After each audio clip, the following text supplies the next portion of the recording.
and welcome to the Airport Wild Podcast.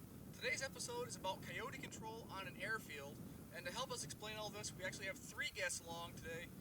With Clint Johnson of AEX Airport in Louisiana, Josh Hite of Palmetto Wildlife Strategies in South Carolina, as well as Cody Basiuska of Blue Makers Wildlife Management in New York.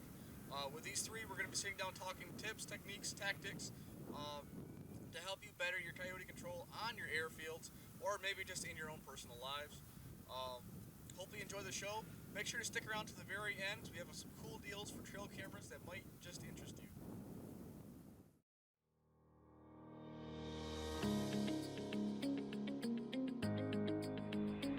There's a saying: if you find yourself in a fair fight, you're doing it wrong. I want that coyote to be able to see the bottom.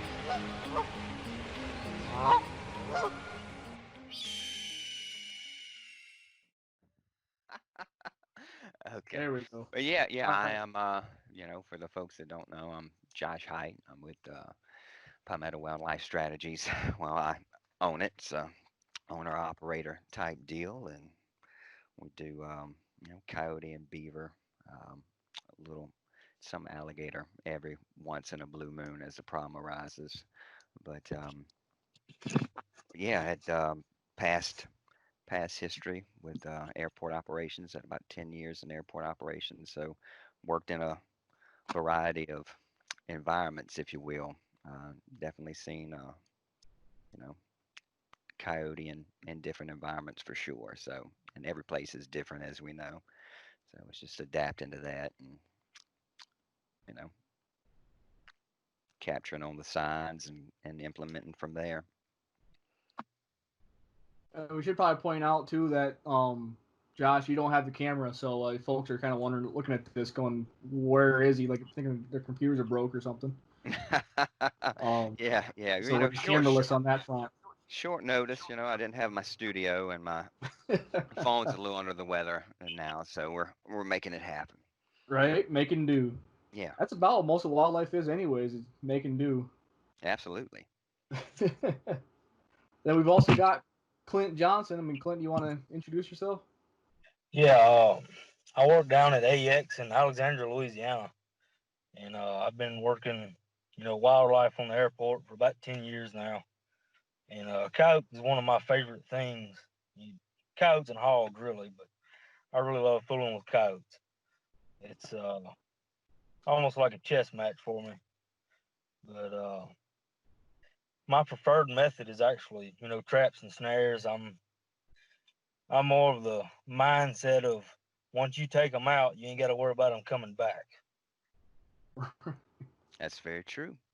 That's very true. So, all right, so let's just jump into a. I guess I into a hypothetical now. So, it doesn't really matter what airport you're on or what state you're in. Uh, Say you guys are doing a perimeter or whatever, and you see a coyote, you find a dig under. Uh, I mean, somebody might report some spore. Like, actually, let's start right off with the spore. Like, you got a report of a coyote. Um, how are you guys going to approach it to go and find it?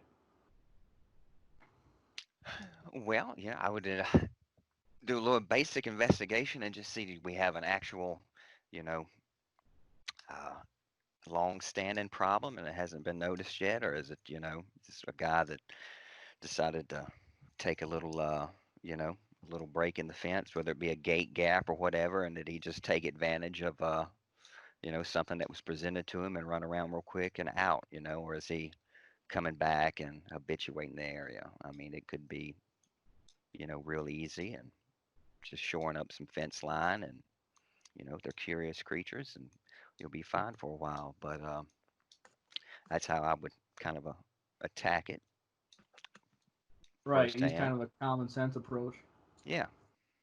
So, and you guys gonna find this out about me. I'm pretty scatterbrained, so I'll kind of jump around all the place. But you mentioned shoring up the fences. So if you do have a dig under or something like that, you guys have preferred methods to do that shore up?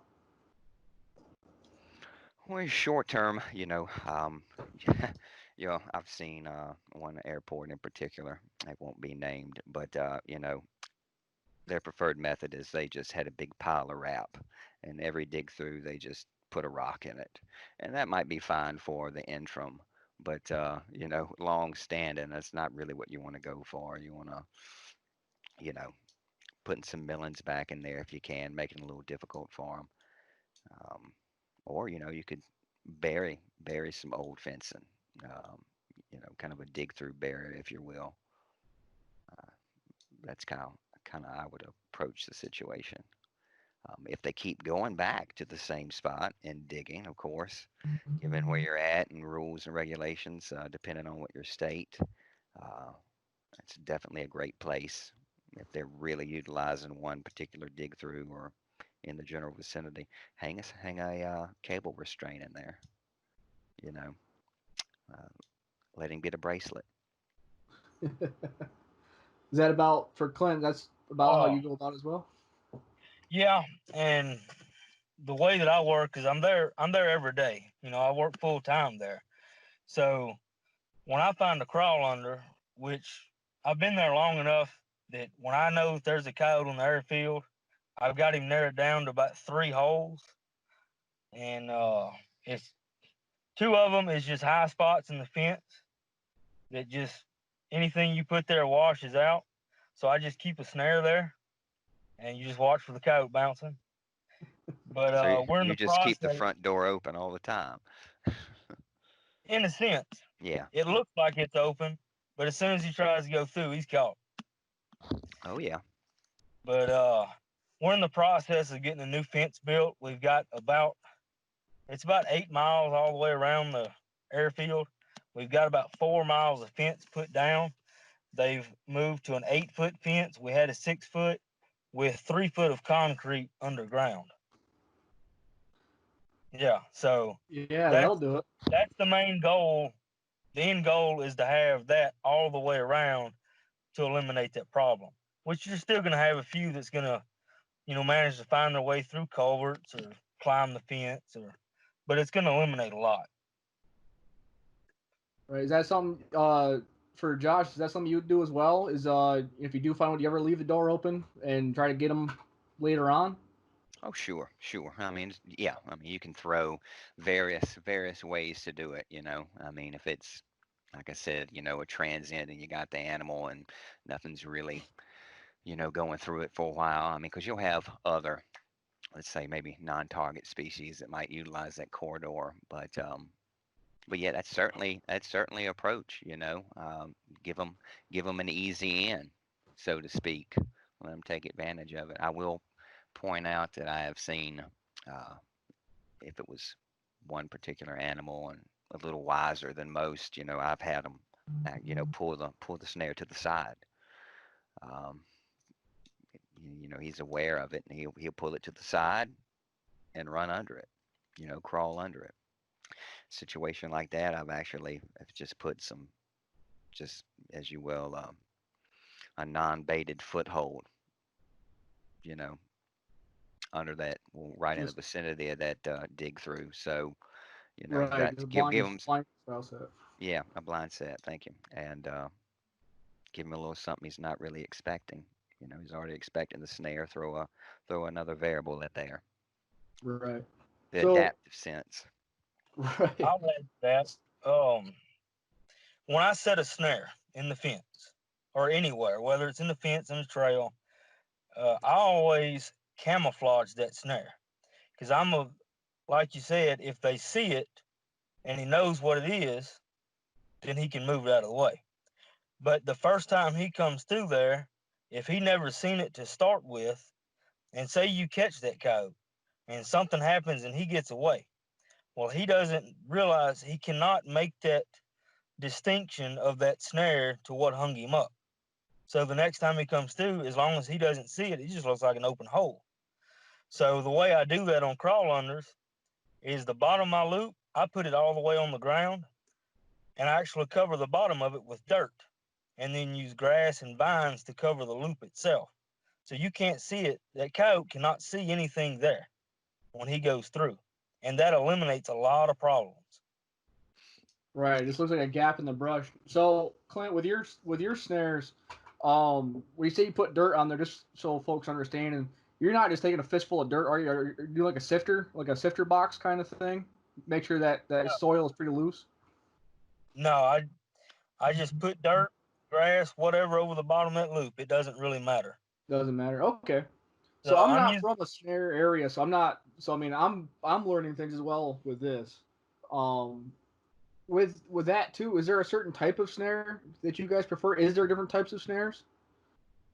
yeah, you Many have different. snares, cable restraints. It's cable restraint is supposed to keep them alive. In Louisiana, there's no definition of a cable restraint. Our laws just say snares, and there's no regulations on how that snare has to be built. We can pretty much do, actually, our laws, as long as it's not a trap with teeth, we can use it. Doesn't matter what size it is, stuff like that. So we're very lax in our laws down here. Right. We're on a number four conibear for or a number four foothold for a raccoon kind of thing. Yeah, pretty much. If you want to run, an MB 750 or bridge number 5 for, mink, you can do it. You can do it. Wow, that's pretty. Oh, That's pretty lenient. South Carolina, it's basically 5 and 3/4 inside diameter spread for land sets. So not. I mean, but 550 offset, 2 coil. It's a great multi-species trap anyway. So that's really Right. had success with that. But yeah, can't get too crazy, so that's in one that thing I will like to sense. point out to folks, the folks at home listening to this, is that when it comes, especially trapping in general, but especially with like the cable restraints, is you really got to make sure you're following your local ordinances because it really varies by state by state.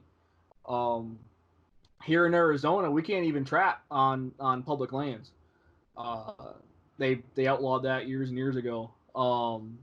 No footholds at all. It's pretty much all live trapping. Even if you go on private, it's pretty much running have a heart tomahawk style cage traps.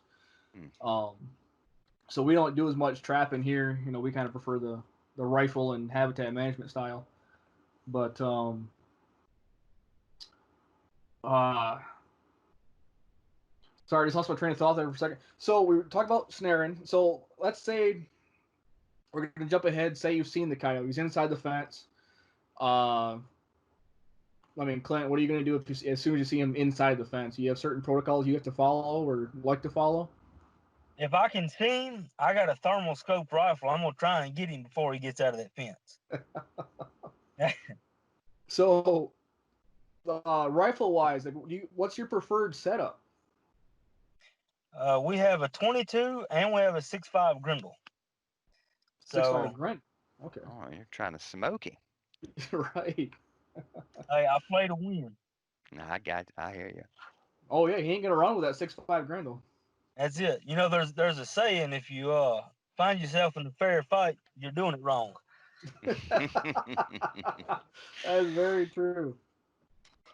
Yeah. So with that 6.5 Grendel, do you have a particular bullet design that you like to run? Uh, I like the Hornady SSTs, and we use them on everything from coyotes, the hogs, the deer, everything. Right, because the SST that's a little bit more of a penetrating style bullet than a lot of guys are used to running on a coyote. A lot of guys like the V Maxes and the AccuTips and that kind of stuff. Right. Right. And then as far as the 22 goes, you guys have any? Is it just a generic, run of the mill, go to Walmart, pick up 22, or Uh, we're running a bolt action 22, and then we'll run CCI maxi mags, hollow points, and it does the job on them inside of 75 yards. right excuse me, inside of 55. That was actually my next question. It was your range limits with that 22. Well, Because that 6.5 Grendel, pretty much if you can see him, you can hit him, kind of thing. right. Now I will say with the thermal scope, I run an ATN Thor 4. It has a ballistics calculator in it, and if you have the time to actually range him and type in or set the scope, you can reach out there and touch him with that 22. I've shot Nutra at 125 yards with it. You just hold dead on him, and that's it. Right, 'cause that's Wow. another species that a lot of folks aren't probably not familiar with is the nutrias that you guys got down there. Yeah, they're everywhere. We have a golf course on our place here, so another oh, attraction. that's pretty good habitat. So, so Josh, I mean, what do you think of that setup, and what do you run? Well, I mean, that's a great. The mini mags are great. I have a uh, basically on the 22. It's just a standard Ruger 1022. That's what I kind of prefer, and I use the CCI subsonic. But they're the segmented hollow points, so they'll go in and break off into three pedals. And that's just a good little all around for, like you say, 50 yards and in. It's just I mean, it's subsonic, so you're not going to get. It's going to have a nice little trajectory curve if you really want to reach out. So I try to keep it 50 yards and less. But that with a little 22 suppressor on it, and it's really really quiet. Going up bigger. Now I'll use a 308 on some things, and it's very close, to the 6.5 Grendel. But 110 VMAX is on that is pretty deadly on you know maybe not on hogs. It's probably on a splash on hogs, but your coyote or a beaver if you want to go nuts. But it's you know 3-4 inches of penetration and then it just disintegrates. I kind of like it because from a safety standpoint, you know it's not really going to carry through, and it lays them down pretty good. Right, because that's always one thing that I've always kind of worried about with the 22s on an airfield, especially. So much. It's all hard pack, it's all asphalt. Is if you do get a pass, or you miss. I mean, you got that better chance for ricochet, which is something you got to be mindful of. But with those fragmenting styles that you're talking about, I mean, that's kind of similar to shooting a VMAX or always kind of a splashing bullet. Which for folks at home, probably gotta tell them splash just means that. Uh, well, when Josh mentioned splash, he's talking about it's going in, but it's not penetrating. It's going in and just breaking up, and it's not really reaching the vitals, or doing any damage other than kind of superficial. So it's more of a varmint, uh, don't want to pass through kind of thing versus it's not like a full metal jacket style. You're just gonna poke a pencil hole and it's gonna keep going kind of bullet. Right. Yeah. And I mean, You want something that's going to dump its energy. Yes, exactly. That's a better way of putting it. It's going to dump all of its energy right there. Because then on top of that, I mean, on top of your what I consider like a varmint bullet, like a VMAX, is you go up to more big game rated, but they still do the same thing, but like your Winchester silver tips, and they penetrate a little further, but not a whole lot, mostly because they have a little bit more horsepower coming out of the muzzle, shooting a bigger bullet, bigger caliber, a little bit more less speed, but which in some cases the speed actually hurts you and makes them splash even more. Um, so it sounds like so pretty similar setups. Then you got both running a rimfire, paired with a decent sized center fire. I mean that 6.5 Grendel, I wasn't expecting that when he said that. I think any basic toolbox should have you're doing depredation work. You should have a 22 long rifle. I mean, Yeah, it's super handy. Some yeah. I people mean, do prefer the 17. I can think of one right now, but yeah, that's still great. It's a little louder than I like, but it's a really flat shooting, it's a really accurate round. I just from a noise perspective, it's not my cup of tea, but right. that's Well, yeah. I guess you can count too, because I know who you're thinking of for the 17, and you talked me into one as well. So yeah, yeah, that's what I'm rocking out here is a 17 HMR paired with a 243. yeah. Uh, Yeah, so we're talking. I have to say, my vote's in for the 17. I So knew it. I knew it. Yeah, that you were brought me definitely out. So 17 vote. yeah, so that thing, we're actually experimenting the 17 now with jacketed hollow points, not quite their ballistic, not the like a VMAX tip or a high expansion tip, but a little bit more controlled expansion to see if we can get a little bit more penetration on some of the larger problem species. So.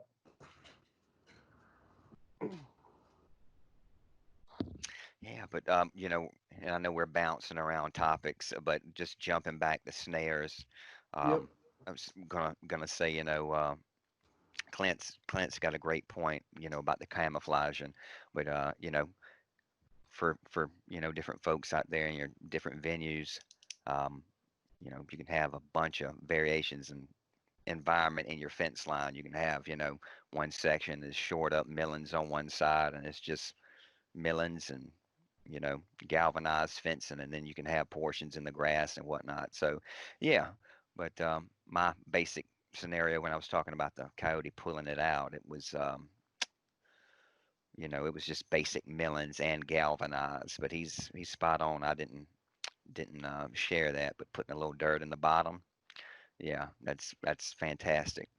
That's a Definitely. great, right? It's a great little trick. So going back to Clint, so if somebody, they're starting from base one with their snares, what do you recommend that they purchase? Like what, should these folks be out there? Is there something in particular they need to buy?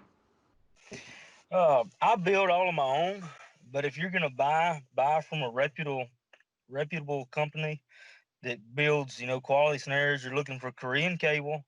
I prefer 1x19 cable, and personally, I use 16th inch down here. A lot of places you can't use cable that small, but 3/32 or 5/64 is good size, for coats and stuff like that. And for me, one of the most important parts of a snare is a swivel. I run an 8/0 inline barrel swivel. And what that does is when an animal's caught, he's always going to sit there and spin while he's fighting. So while this animal is, say this coyote is caught and he's spinning, well, the way cable is made, it's all wrapped one direction. So if it's not able to swivel, it's going to open up and it's going to start fraying on you. And that just makes it easier for that coat to chew through. So you want to have a good swivel in there. And you want it as close to that coat as you can get it. So when my loop is, set, that swivel is all the way up against my lock. That's how close I want it. So when it's closed, it's as close to that coat as I can get it. And then talk about so the coyote spinning too. I mean, another part of that equation is going to be your anchor. Is there only one kind of anchor, kind of like a I can't think what they're called, the duckbill kind of anchors for them, or do you have another like steel stakes, or like how are you securing these things into the ground? I generally use an earth anchor. I use the standard Berkshires or a pogo, which the pogo is basically just a washer with a J hook in it. It's super cheap. If you can't pull them out, you can just cut the cable and leave them under the ground. And if I'm running strictly in the fence, I'll just cable those off to the fence to one of the posts itself. Yeah. And if I'm going to tie it to a post like that, I'm going to put what I call a kill pole. My snares that I'm running underneath the fence are about 14 foot long. So you have the hole itself. I go as far away from that hole as I can, and that's my anchor point. And then I go another about 12 foot and put my kill pole. So what the kill pole does is when the coyote's caught, he's going to run circles. He's going to wrap up over there. Well, now he's 22 foot away from the hole for more coyotes to go through, and they're not seeing a coyote in that hole. He's 22 foot away. So it gets the coyote away from the actual crawl under itself. Okay, and then so say you have that. You ever run like a double setup? So if you catch the first one, number two comes through, you can catch kind of two, or is it kind of one? You get him done, and you wait, and you catch number two later on. Yeah, I haven't figured out a way to get a second snare to fall into place just right yet. I'm not gonna say I haven't played with it. That's going to I be just another think podcast because I want to know about that one. Right. So Josh, I mean, is that uh so on your snares and your cable restraining style traps, are you running something kind of similar, something totally different? You know, I don't utilize the swivel, and because I mean it's a great idea and it works. It definitely works. I buy mine, uh, snareshop.com, and no, I'm not affiliated with them in any way. It's just where I've always bought them, and they're good and they get you out fast. But I do a 10-foot, 3/32, and I use basic cam lock. I actually forget what you call it right now, what the actual style is, but either a cam lock with teeth or just a smooth cam lock, um, and a number nine whammy on them because I do dual roll. Okay, I can use, if I'm in a place, and happen to be licensed for snares on the ground, I can utilize the same snare, but primarily I'll use that snare for aquatic sets, an aquatic snare for beaver trapping. So I can do dual roll with that, 10 foot, and I really don't have to really customize. Get 3 dozen at a time, and they're really good and they're fast, and it just seems to be a good cable size for me for what I do down here. So do you prefer? I mean, in South Carolina, do you prefer to use a snare? Or would you rather, back up a couple feet and try that blind set with that foothold trap?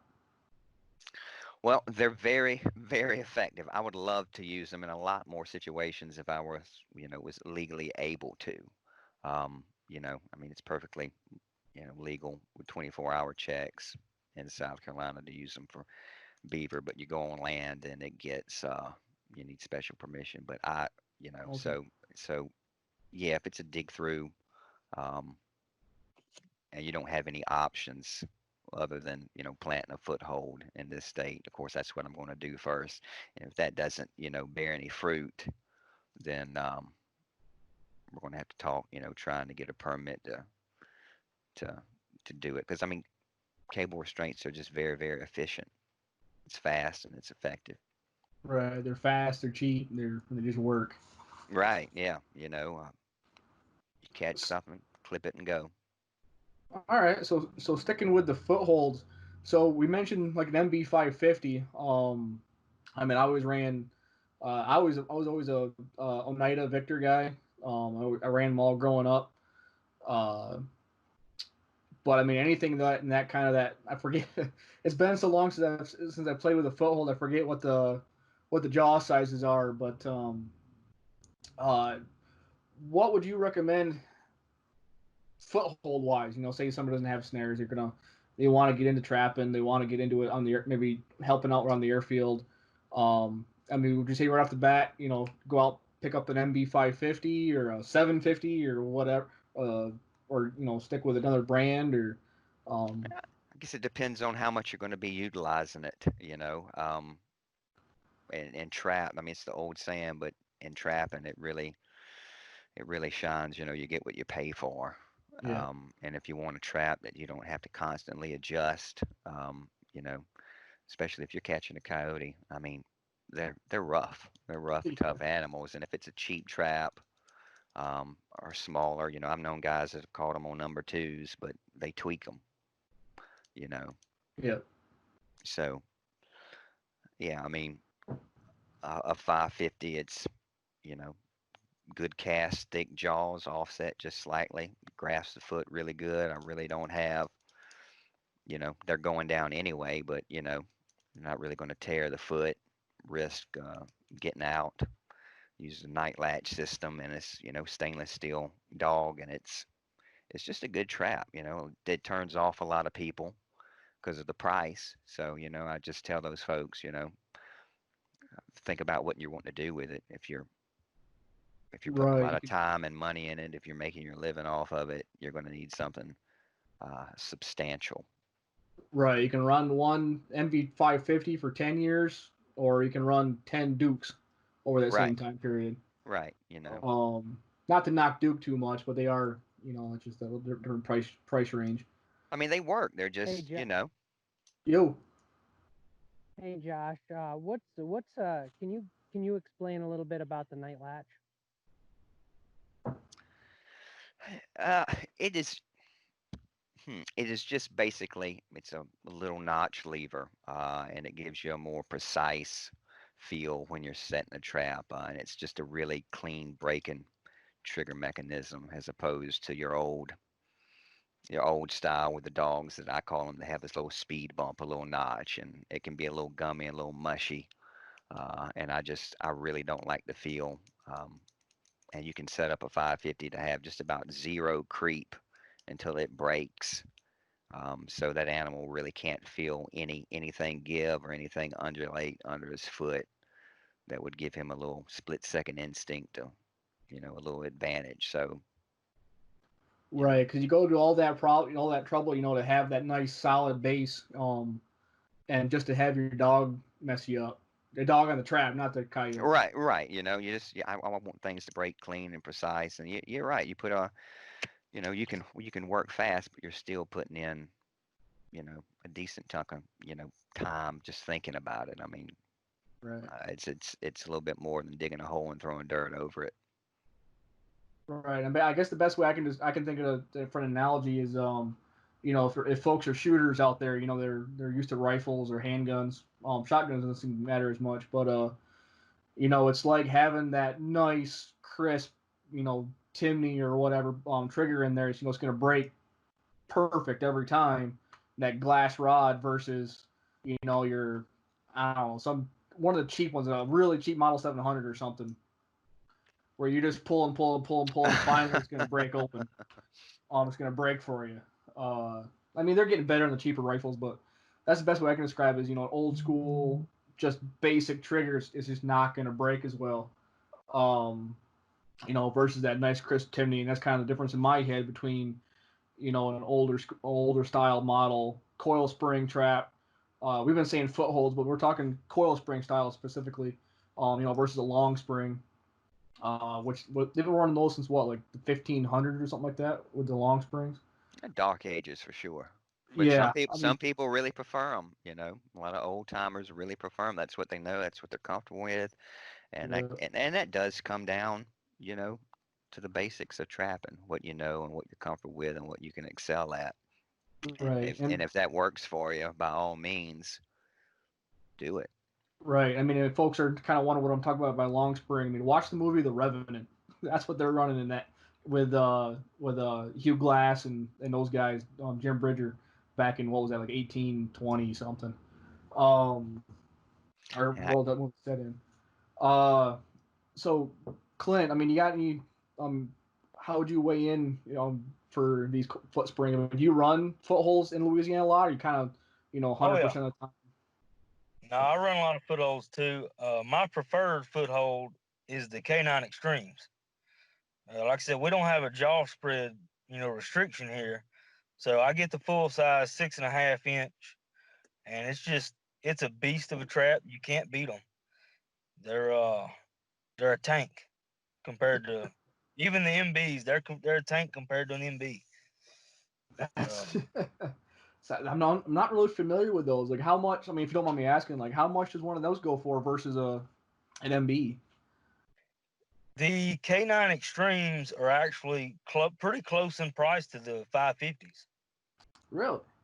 Yep, and they're American-made trap. Oh, I didn't see. That's how out of the game I am with trapping. Is I don't think I ever heard of them before. Um, so Clint, while we're talking to you on the footholds, because with snares, you're mostly running blind sets, correct? You're not Right. baiting or setting. If when you're running a foothold, do you still lean that way more towards a blind set, or you kind of go, you have a scent you prefer, if at all, or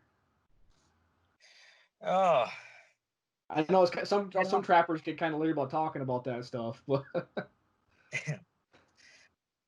generally, if I'm running a uh, a foothold, I'm running either what I call grabbing dies, which, for those that don't know what a grabbing die is, are you familiar with the M44 cyanide guns?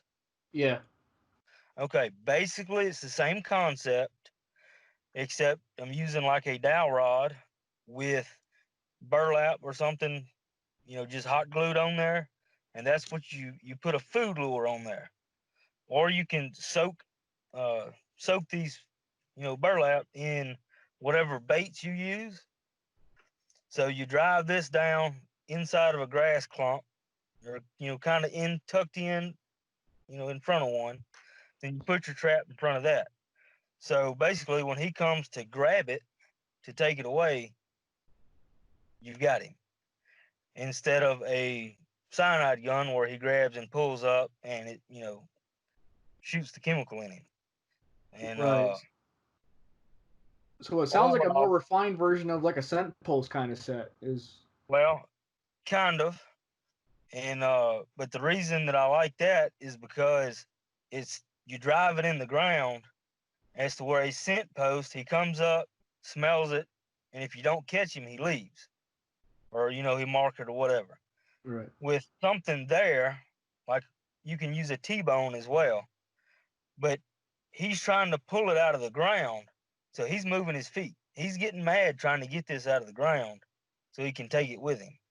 And the more times he moves his feet, the more chances you have of him stepping in your trap. Now, of course, you want to, use some guide sticks. You can get him, fairly quick, but it's just that added, insurance, I call it. Right. So for folks that might not be in, they don't know what we're talking about here with he's talking about, like you mentioned, guide sticks. So when you're setting up these traps, and I'm assuming, correct me if I'm wrong, because I have been out of the game for a little while, is when you're setting up these traps, is you generally pick something as a backer. Like you're using a clump of grass. We've used logs. We've used big rocks. I've used old tires, like old tires out in the woods somewhere. Um, but it's something so that it's to force the coyote to come in on one side. So if you got your trap or your backer there, like that's a rock, you're gonna put your trap here, but the backer means he's not gonna be able to come in from this side. He's got to come from this way. Then you use your guide sticks, which are literally just sticks set in a V or whatever other shape you need them to be, to get that to guide them that final way into your pan. So when you're doing this, do you have a preferred offset? Like, I know some guys come back. Was it 3 inches back, 2 inches right, or is it 3 inches left, 2 inches, or three back? I don't know. You know what I'm talking about, though. Yeah, a lot of people say 9 inches back and three to the right or three to the left. I'm more of a straight in front guy. Straight in Because a front. lot of times when this coyote comes up, he's not coming from straight in, he's coming from a side. So if you're offset, now you got it straight in front anyway.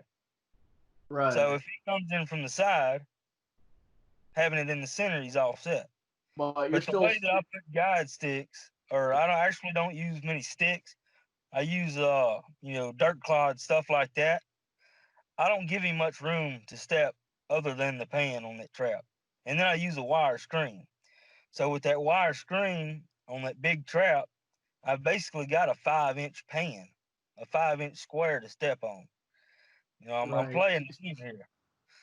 Yeah, you use that word insurance, and it sounds like it's really good putting in there. But you're That's a still mean sticking with that. combo. What's that? I said that's a mean combo for sure. That's a wicked combo. I bet you your success rate's pretty high with that. Do you get a lot of misses or any misses with that kind of setup? Very rarely. Very rare. So when as far as your placement though, you're still sticking with that 9 inch gap between your bait and trap. When I'm running something like that, I'm actually going to go a little closer to 6. Okay. When he's trying to pull, just like when you're trying to pull something out of the ground, generally you're going to straddle it. You're going to get up close to get more leverage to pull it out. Right. Well, he's using his neck, so he's going to have them front legs pretty tied up to it. Right, just like watching a dog when he's playing tug of war with you. He's gonna grab hold of that rope. He's gonna put them 2 feet out front, and then he's gonna pull. Right. And that's where knowing anatomy on an animal is really going to help you. Yeah, that's that. I mean, folks always say like how great, and I mean I'm right there with them. I'm not trying to bash or anything, but you got hunters, and then you got trappers. I mean, every trapper I've known has been they're better. They're better than most biologists I know when it comes to wildlife anatomy and how, knowing how an animal's going to think. Because if you don't, you're not going to catch it. Um, but I don't know. Just one of those things that always stood out to me was just how much extra knowledge you have to be to trap and to be successful at it. Um, so I'm just kind of going like teeter totter in here. So Josh, after hearing all that, I mean, uh, how would you set up your own sets? Well, I mean, yeah, everybody does it differently, and Clint's definitely got a different method than You I got a do. style, that's for I sure. mean, yeah, he's got a style. You know, I like and I have pretty good success with what I call mouse hole. And it's utilizing a grass clump, some sort of projection, a little bit of projection, a little bit of backing, but ultimately I just take my stake driver and I make just a little hole in the ground. Um, with a food type lure and choke the trap up. So he's going to isolate and really start digging at that. So I'm going for the more digging approach than the grabbing, so to speak. But yeah, it depends. If I'm doing a traditional bait hole set, I'm more likely going to choke up on that bait hole. Probably about 2 inches off the lip because he's going to come in. He's going to someone to dig it out. So I'm just going to choke it up. If it's a bone set like he was talking about, I'm probably going to go, maybe 7 inches back. Um, I probably don't. I mean, I'll change it up. I don't really have one set style, but um, you know, I'm probably going to pull it back just a little bit and maybe offset it a touch, but I generally don't normally offset because, like Clint said, they come in from the side. All coyotes come in from the side. Um, Curiosity and protection. They want a quick out, just like in the wild. They're sticking their face into something or investigating something. They don't really know what's going on yet, and they're wise. It's definitely a challenge. That's there for sure. Now, I do want to question. Everybody now preps their traps differently. You got all sorts of dyes, speed dyes, and such, and everybody swears by it. I just so I mean I'm kind of curious how Clint preps his traps, but while I'm talking Uh, about it, me, I do just a straight up log of wood dye and a boil. I don't really do. I just stay away from any type of gas based dyes. I want to be natural. I just don't want to chance it. Right. the no BS traps that I run, they actually come with a coating on them. It's it's a heat treated tractor implement coating, so it'll last 3 or 4 years, you know. And then after that, I'll just paint them, spray paint, or well, I don't spray paint. I'll actually dip them in paint, but same concept.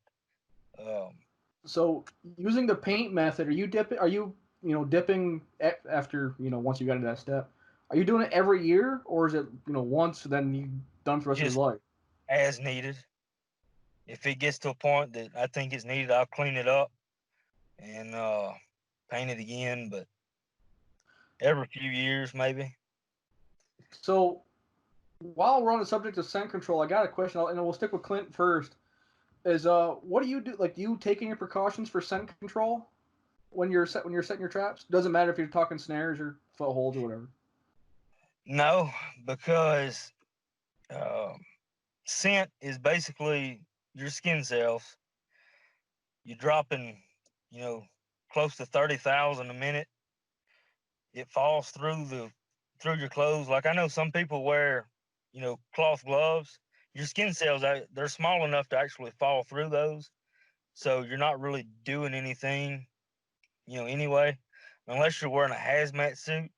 They can smell that you were there. Yeah. Some people do it, and that's fine if that makes them feel better. I say do it, but the coyote, he knows you were there, but he also knows you're gone. He's aware that you've done left. But most coyotes that we're running into, they're on the airport. They've had a lot of interaction with people already, so they're not really. They're used to day-to-day activity. Right. I mean, the sky is full of fuel emissions, anyways, from them them planes going on, taking off all day long. So, I mean, so I would make sure I'm hearing this right. Is you don't wear gloves at all, like even if you're handling your scents, like. Not. I wear gloves for my hand protection, but not for scent control. If that makes sense.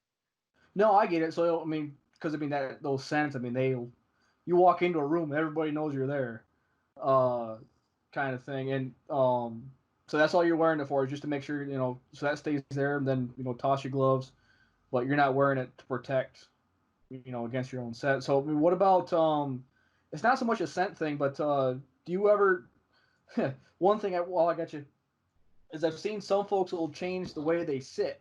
When they're setting the trap, they make sure their knees don't touch the ground at all. Like, they're doing kind of a squat when they're setting their traps to make sure just as little contact as possible. I'm assuming if you're not wearing gloves or anything, you're not too worried about that. Well, I don't mind kneeling on the ground, but I wear knee pads just to protect my knees. But Yeah. for me, speed is key. The faster you're there, the faster you make that set, the less scent you actually leave. So get in, get out. That's my theory, and So, many of them died because of that. so I want you to hold that thought. I want to hear Josh's take on the scent, but I want to come back to that speed is key thing in here in a second.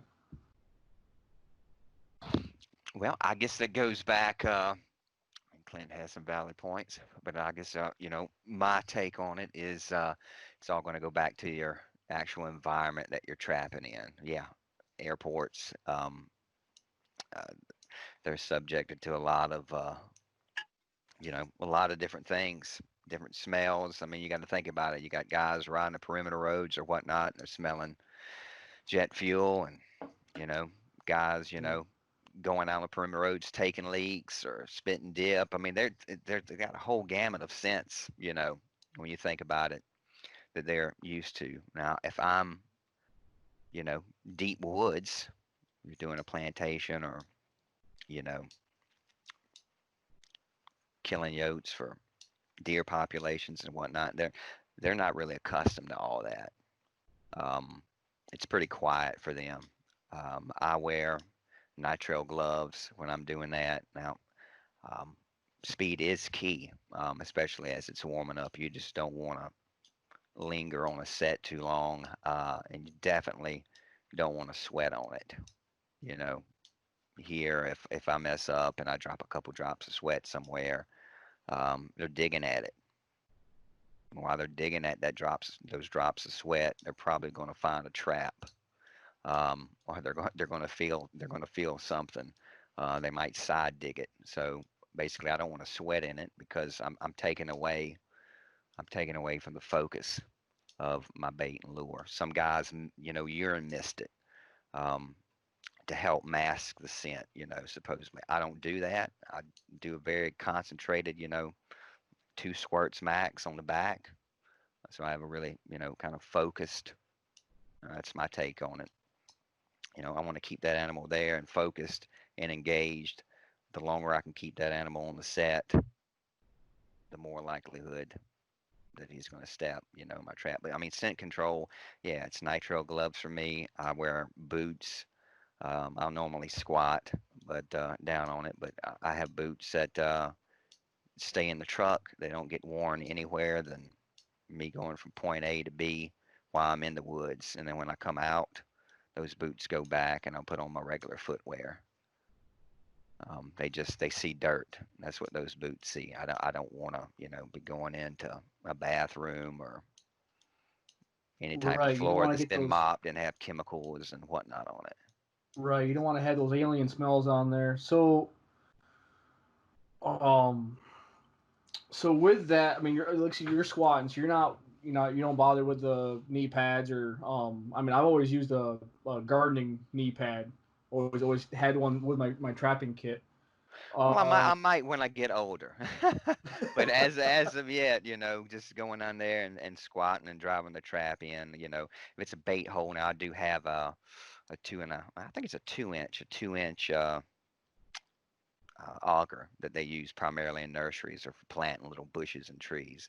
So I have a little auger on a drill, and I'll bore out my hole real fast, and that speeds up the process too. So I'm not there with a little shovel and digging and digging and digging.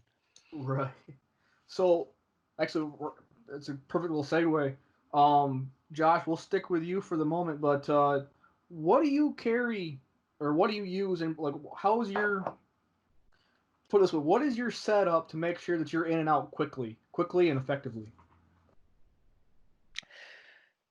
I have two little buckets. Now I'll take my big trap out with gloved hands like I do, and I have two little buckets, and one has my hammer and driver. Um, and now let me back up. Now I will find the location if I'm beforehand before I grab those tools, and I'll find me a spot, on a main travel corridor or a perimeter's edge or where I'm seeing tracks converge. If I'm seeing scat, that's what I'm looking for to see, if the location's ideal. But I'm going to go in there real fast and either make my mouse hole or, you know, take my drill and make my bait hole. Then I'm going to come back and grab my two little buckets. It's going to have the trap in it. One's my clean bucket, where I'll keep the trap in, my little sifter. And then I'll have the bucket that has my bait and lure in it. So I'll install the trap first, bed it down, blend it, because you know you, it's got to look natural. It's got to be blended correctly. And then so I don't change gloves. After all that's said and done, then I'll handle my bait, and then I'll take it back and discard those gloves. But yeah, so I only use one set of gloves.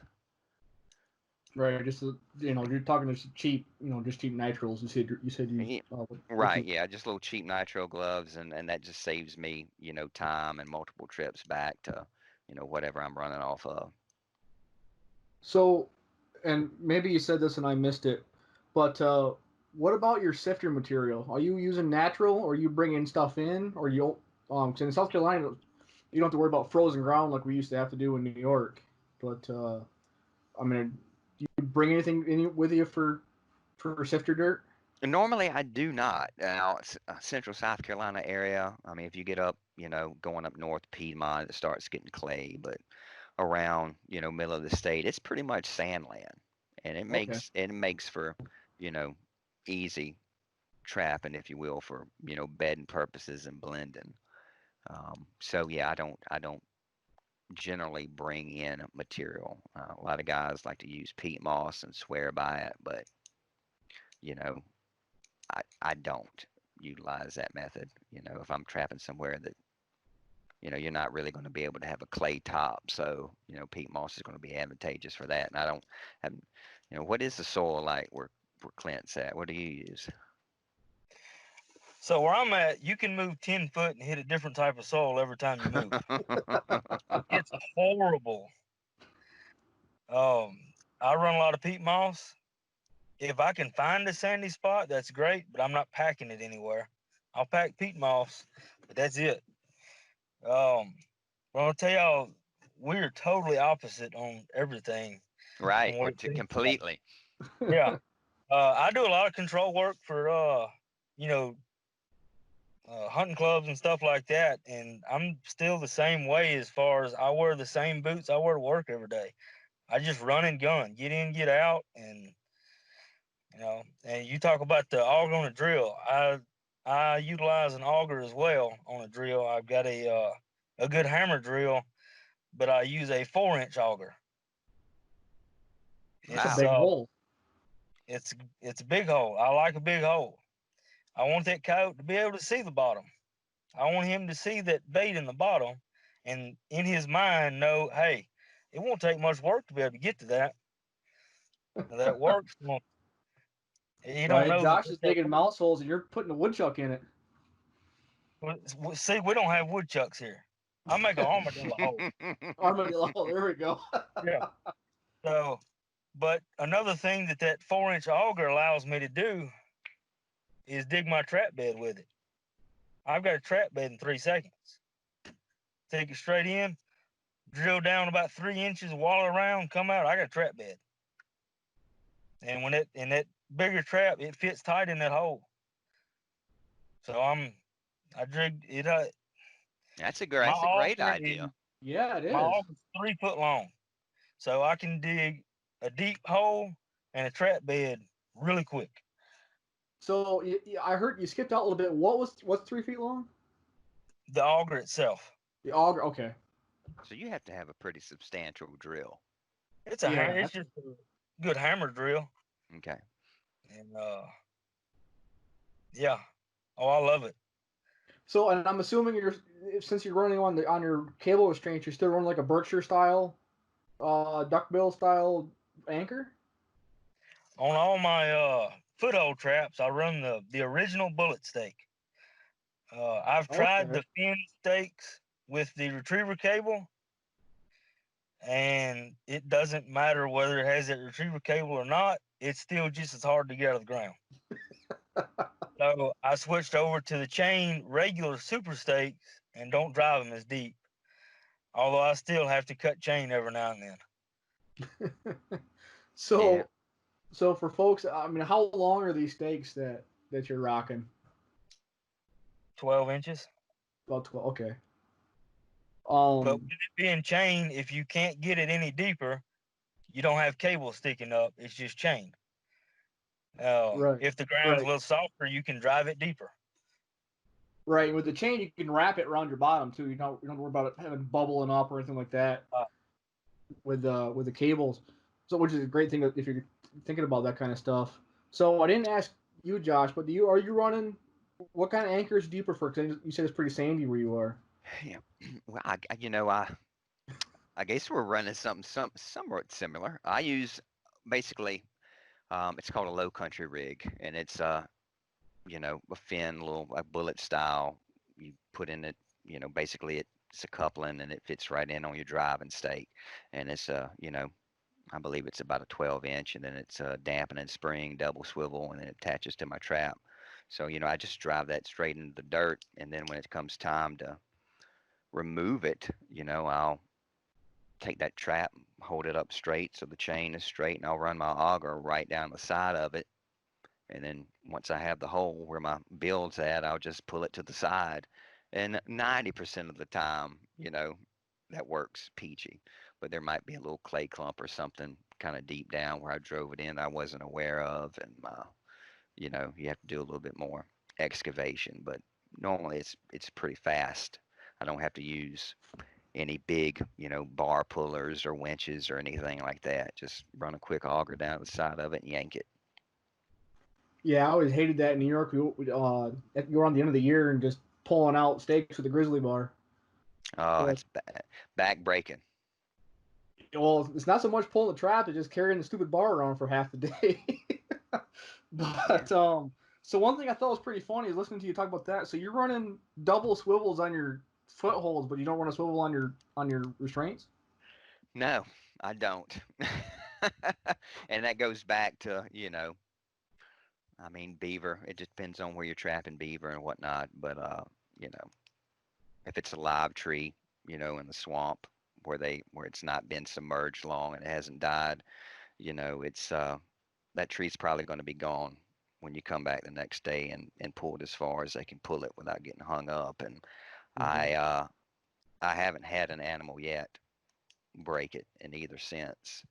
Does it get frayed up? Has it come close? Absolutely. Because, I mean, all those cables are, but 3/32 cable, yeah, it's gotten frayed, but I haven't really had one give up the ghost yet. So I'm just going to, you know, I'll stick with it until I need to adapt in some other fashion. But, as we have established thus far, everybody does things different and different things can work. It's whatever they're used to. Right, because I've gotten the biggest kick out of that is just hearing, it's Well, up until that last part with the stakes, I mean, you guys were running opposite, 180 for the last 55 minutes or something like that.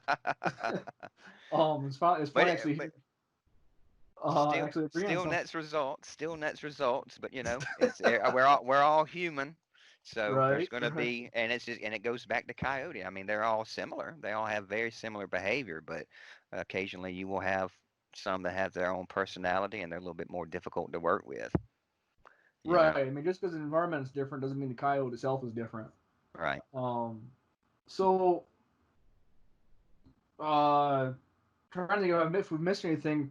As far as maybe extra gear, do you guys? I mean, you both got augers on power drills. Um, we've talked about preseason prep. Uh, I guess we're at the part where we talk about what happens afterwards. I mean, you guys have certain protocols that you guys go with that maybe you can because smaller airports probably not gonna know what to do with a coyote. Once they actually have one. So let's start there. Actually, before we go to the very end, let's start there. You've got, the trap has succeeded. You come up. There's a dog in the trap. What do you do now? And let's start with Clint on this one. Just dispatch him, and then we're gonna put him in a pit. Okay, you're just doing a kill pit kind of thing over there. Yeah. So, do you? We're probably going to differ on this too. Do you dispatch him in the foothold? On the spot. Long Yeah, I knew that was going to be a difference right there. Yeah. Okay. I take a catch pole and I remove them. I walk them out because, I don't want to spray blood on that set. I really, yeah, I don't like to do it because if I get that trap bloody, or it's not so glamorous, but sometimes it depends on where you shoot them. And even if you do the head, sometimes they flop a little bit to get some blood on your trap. I just don't do it that way. I've had them dig. If I get too much blood on that trap, they're going to dig it.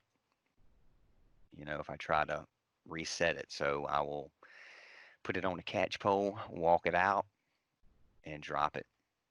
Maybe The funny 100 feet part or is so. I actually differ on you guys on this. Is for coyotes, I'll drop them on the spot, but for foxes, I'll walk them away. Because I always thought foxes had better nose than a coyote did, or more particular. But so Josh, once you've done your dispatch, are you doing the same thing as Clint? Doing a hole, or you double bag them, throw them in the dumpster? I mean, what's your protocol? Nah, they no, normally they have predefined disposal sites, i.e., hole in the dirt. It's somewhere, some fashion, or deer club. They always have gut pits. So yeah. No, very Yeah, good. we need to talk about something that we do the same things. I will add, you can take dead coyote and put him out, somewhere instead of in the hole, and put you 2 or 3 sets close by to catch more coyotes. They will visit the dead. I have not done that with a coyote. I've done that with a beaver carcass to catch coyote, but I have not done that with an actual coyote. So that's very interesting. Yeah, I've never done that trick. As far as beaver and nutria, stuff like that, I will make a bait pile and hang snares around that for coyotes. You ever? I'm assuming these are ones you've trapped. You ever just picked up a piece of roadkill, toss a deer leg on the side and try with that, or? Yeah. Yeah. I've read a lot of USDA studies. I don't know if y'all notice or know just how much money the U.S. government has spent studying the coyote. A lot. Back in the 60s and 70s, that was a big deal, trying to eradicate the coyote. And, that was one of the things is having dead animals around, a set like that, it puts them in a different state of mind. It kind of changed their mindset of what they're takes that, caution out of them, brings down their guard, so to speak, and they start milling around that area. And that's where a urine post really shines. They kind of get excited. Here's something's happened here. Let's find something to pee on. Right, And because they're always attracted to something.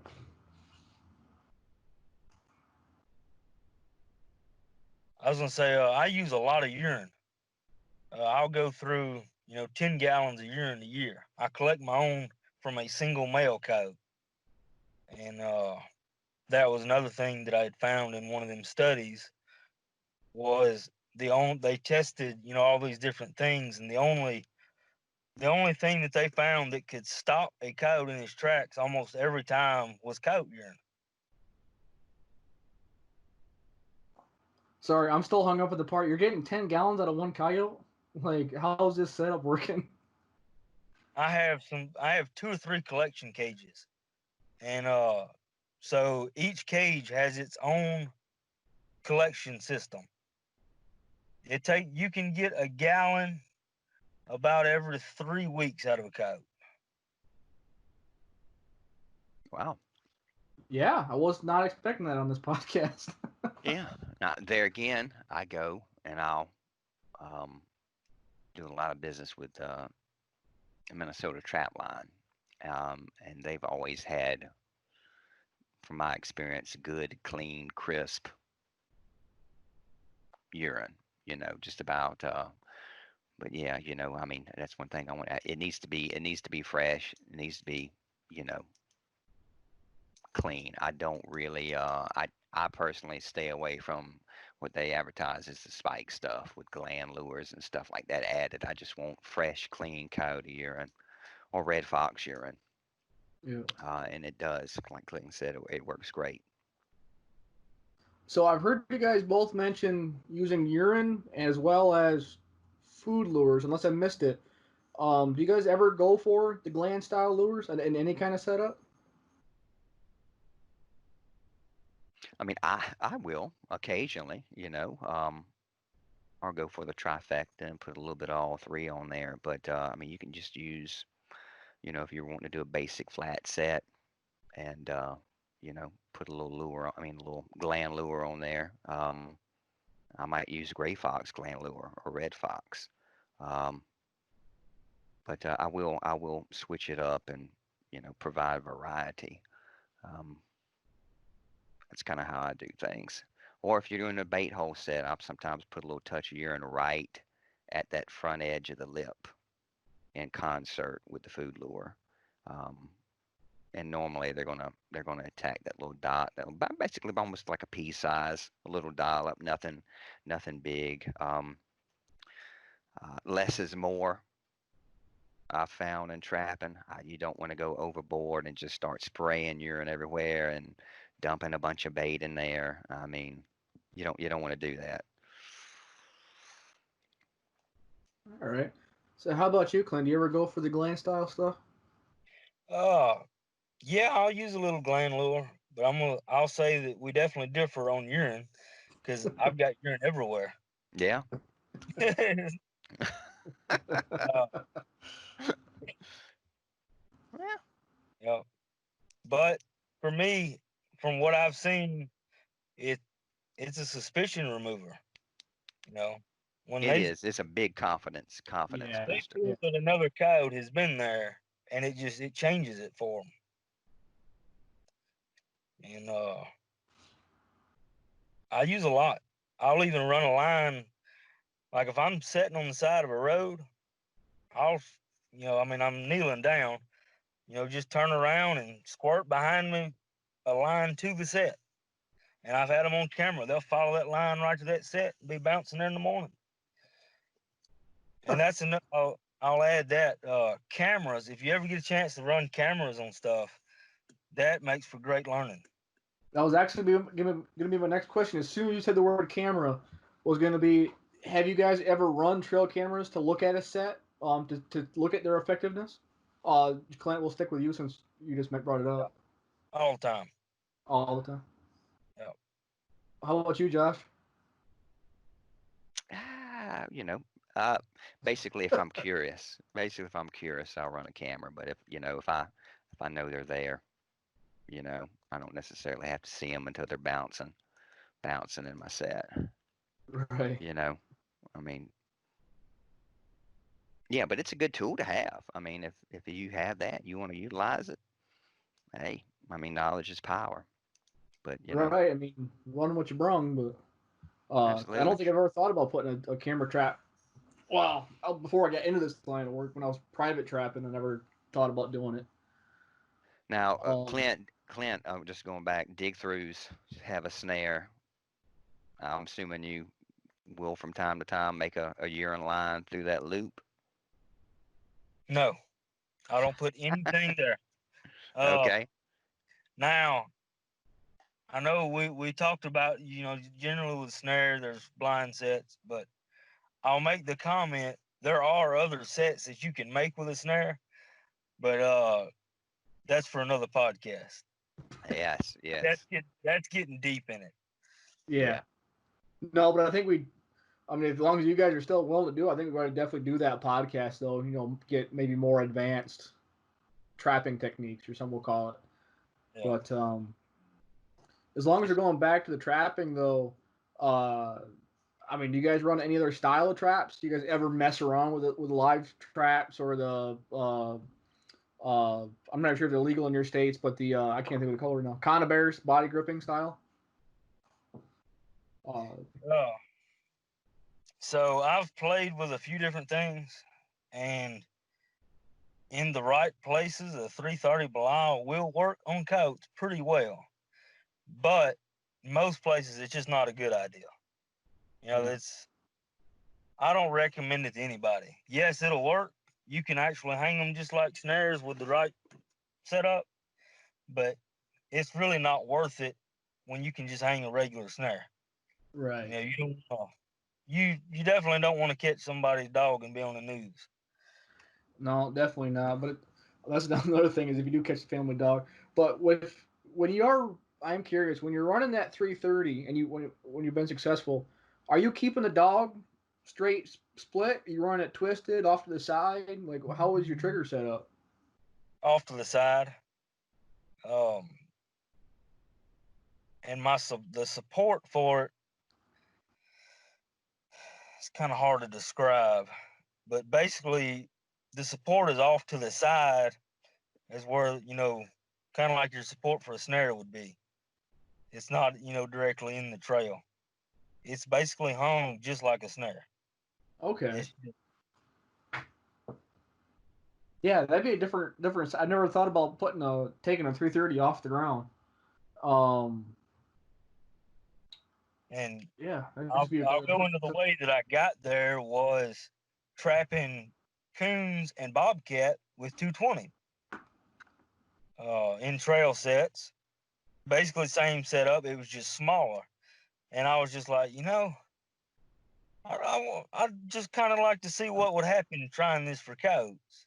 And being in the area that I was in, I was able to do it and not have to worry about any of the other, problems that you might run into. But yeah, it works. Now, you mentioned cages. I've never messed around with really trying to cage one other than pups at a den site. Okay, how about you, Josh? You ever messed around with any of them? We'll call them alternative style traps. I do not mess around with conibears on land. It's just bad juju for me. Or just around here. I'm just not gonna dive into that. Bad things can happen, and yeah, I don't want the HOA or somebody you know causing the stink. So yeah, I just stay away from that. Cages, Yeah, catching fox in a cage, sure, sure. But that really, yeah, things can go south pretty quickly with a body grip on land. yeah, yeah, Yeah, and which is probably good trails. for the viewers at home to know too. Is that that's the general consensus. Is even if you have the option and it is legal, steer clear. It's just not worth the hassle. Yeah, that would be. I'll throw that out there. It's perfectly legal here, and yeah, I've tried it, but it's not something that I do anymore. It was a trial just to try. You can hang a snare so much faster and easier, and it's going to Yeah. work even better. So Yeah, one. yeah. I'm Nope, sorry. go Go ahead, ahead. Jeff. No, No, no, no. I no. was just okay. I was just basically going to say, I mean, I think we pretty much established thus far that you can tackle it from a lot of different angles, and still be successful at it. Right. Oh, Basic, there's yeah. Basically, if you're doing a solid bed, I know, you know, I mean, I know Clint has to do this. I mean, yeah. I mean, you can't have a trap rocking in the dirt. So, as long as you bed solid and have a good trap and a good, you know, yeah. steps that you follow, you know, and dedicated to, you're going to be successful. And it's just trial and error, finding out So what works for you. so would you guys agree then that if I was to sum it up, we're talking about this, it's not so much what you're doing, it's just figuring out what you like and do it the same every time. You think consistency is the name of the game here? Is it kind of, always stay kind of, you know, or is it better to play around, see if there is a better way down the line? And how do you guys lean on that? I'd say be consistent, but be adaptable, you know, and consistent meaning, how you place that trap. You definitely need to be consistent with that, but there's going to be times that you need to change it up. So I mean, keep that in mind too. There are 50 different ways to bake a cake, so Right, but only 49 of them actually taste good. that's right. How about you, Yeah, Clint? yeah, I agree with that. I got to where I am by trying different things.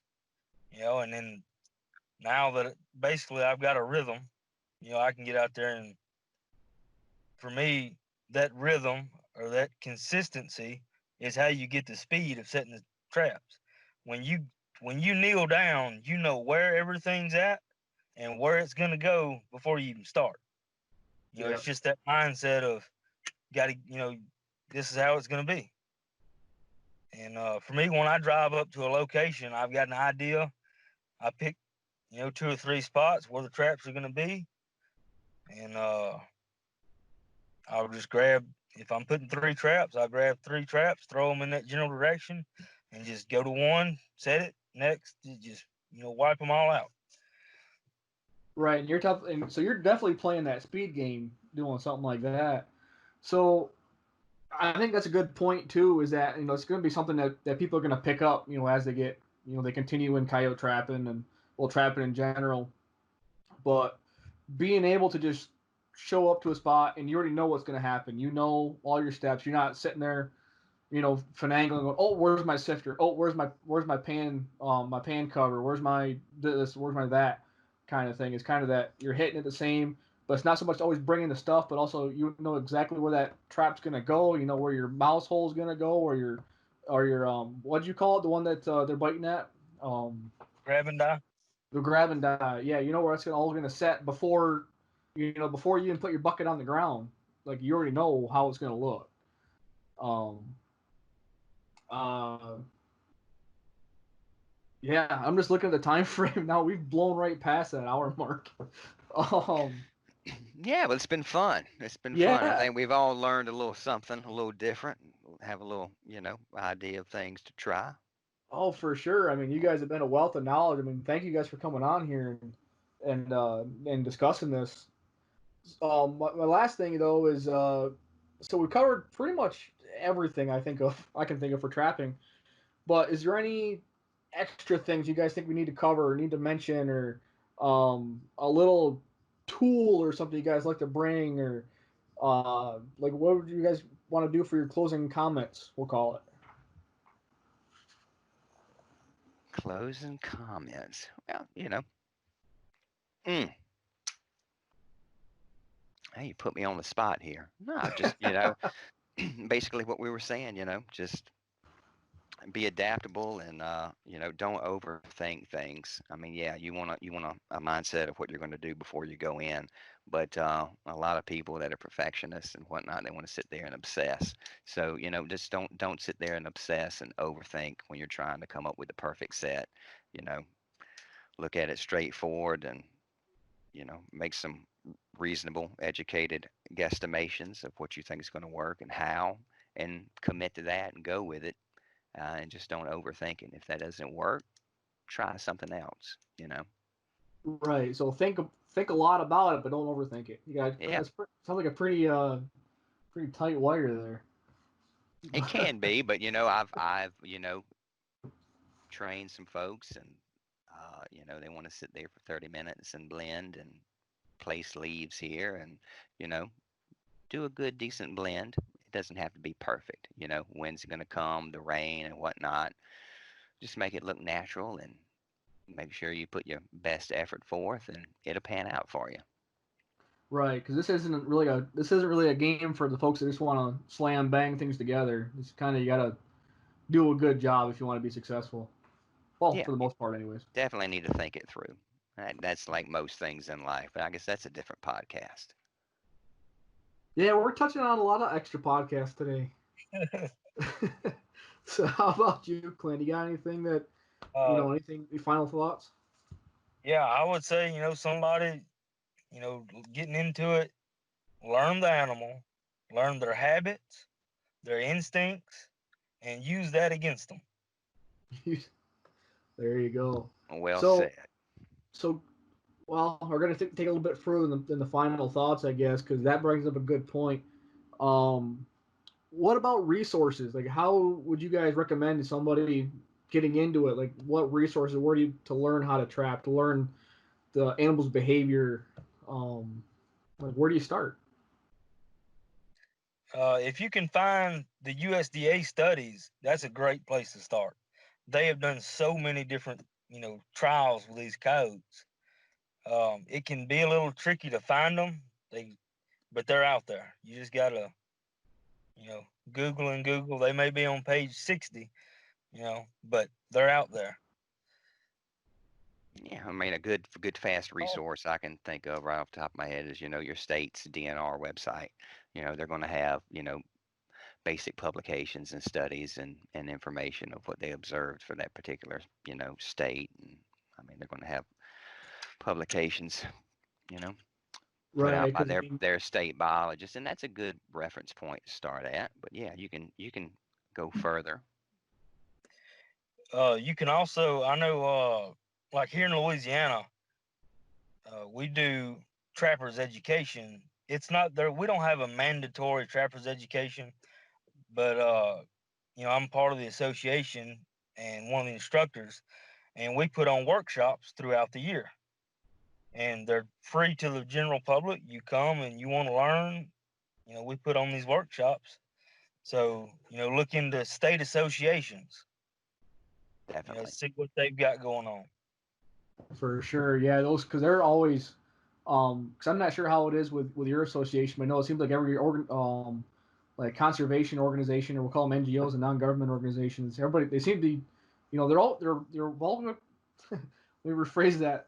They're very open to the public, and it's a, showing up and uh, they're just that's the folks that are doing it exactly where you are. So I mean, they're gonna be your best. They're gonna be a great resource. Um, uh, I agree. yeah, I mean, there's. I'm just thinking about some of the organizations back east and some here in Arizona, and that's always your best bet is to look into your state, especially like you mentioned the state DNR. They're going to have species profiles. I mean, coyotes, they're not really. It's not like learning how to chase a duck. I mean, you just go out to a marsh with a pair of binoculars and watch ducks all day long. Can't do that with coyotes. Not easily, anyways. Um, but no, I think this has been a great little podcast. Again, I thank you guys for coming on and sharing your insights with us. And I would definitely like to do another one of these again down the road a little ways. I mean, maybe do one on a little bit more advanced trapping, or even talk about different species. We can figure that out down the road. But I think this has been a home run for sure. Yeah, thanks for having me. It was definitely enlightening in a bunch of different ways. Definitely learned some new stuff. So, and that's basically, what these things are for. So I think we hit the nail on the head on that one. For sure. Yeah, I appreciate it. It was fun. Yeah, we just enjoyed talking to you guys. Yeah, so I think that's about all Hey, I got. I got something for you guys. Do you guys I have kind any? of figured you would. Yeah. Do you guys have any bloopers? Any funny scenarios you got into during trapping? Oh, that's I good. Well, I had this New Yorker try and talk me into turkey hunting once. Oh man, man, I've heard about that guy. Yeah, he's really fond of 17s for some reason. Yeah, hunting big yard chickens. So, anything else? What kind of story are you wanting to hear, Cody? I just want to hear something interesting. You ever do something that you say, well, that was a little bit embarrassing. Uh, I tell you what, I'll tell you a story. I was trapping my buddy. He does just like me. He does nuisance work as well, and he was doing a job up in Monterey. This is a little north of me here in Louisiana. Make sure you say clear off. Just say clear And, off. Run right 34. Just say clear off. Of so all movement areas. he's Cody, you're going. not muted. So he's setting this Setting coat ground while job. that one is clear of all movement areas. I go out there helping. We get traps set. The next morning, we go out there and uh, I got a coyote in the snare right across from the little camp we're staying at. You can see him bouncing through the window. Go take care of him. The truck's gonna get on the bike. There's another coyote in his trap about 200 yards down, and he traps down here. We have a live market. He's taking these coyotes out live. So we pull up to this coyote, and he realizes he does not have a catch pole. He left it in the truck. So I told him, I said, look, dude, I said, that's a bad idea. He says, no, I've done this before. So he says, all right, I'm going to take this stick. And he's telling his brother has never been trapping before. So he's telling his brother, oh, this coyote, it's not going to be that bad. You see how he's laying there, got his ears back, he's just going to lay there. As soon as he touches said coyote with his stick, it latches a hold to his face before he looks it. Oh So now no. there's blood pouring everywhere. And we got to make a trip to the hospital because it bit him pretty good. It bit through his cheek. He was spitting blood out of 3 different holes. And I gave him a bottle of water and I was trying to get him to squirt through the side of his mouth, but he wouldn't do it. But and that was just past year. So that's one little blooper there from a line. Josh, how about you? Well, I mean, there's many of them, Cody, but off the top of my head, it was slightly funny and slightly embarrassing, and I'm sure it happens to the best of us. But I was, I will say if when you're making sets and it's the end of the day and you're ready to get home, you sometimes mess up and might put your hand where it's not supposed to be. And yeah, so and I was this particular set was a gang set, so I more than one. I think I had 2 at that particular place, and just was going to do a little brushing off, and just ran my hand across the top of the trap. While I was showing a coworker how to set traps, and I think it scared him more than it scared me because he did quite a bit of hollering while I was just looking at him, you know, to get my hand out of the trap. But that hasn't happened again. So learn from your mistakes. But it did happen. So it's quite funny. I didn't live that one down. You know, A lot of people remembered that one. I'll have to say you haven't set enough traps if you haven't stuck your hand in one. So. It will definitely happen, you know. Mhm. Yep. But yeah, I Excellent. think that were we ready to adjourn, gentlemen? I think so. Uh, Jesse, thanks for organizing this, and Clint and Josh, thanks for coming on tonight. Jesse, you got any closing words? No, just to thank everybody for coming on, and I'm looking forward to the next one for sure. But no, just have a good night, stay safe, and we'll catch you next time. All righty, we'll do it. Had fun, guys. Thanks. Take care. Bye. Thanks, guys. Well, folks, that's a wrap for today's episode. I'd like to thank Josh, Clint, and Cody for coming on today's episode and talking coyote control with us. One more thing, I want to bring up that package I was talking about in the intro. Cody wanted me to forward on to you. If you were to email him, just at cody@loomacres.com, CODY@LOOMACRES.com. He's going to hook you up with a $50 to $100 rebate on Spy Point trail cameras. These are really cool cameras. This is a really cool deal, so make sure you get a hold of him if you're ever looking to buy some trail cameras, either for your personal use or for airfield use. But also, too, make sure you hit that like, share, subscribe button, depending on what platform you happen to be using, as well as leave a review. We are still doing the names out of the hats for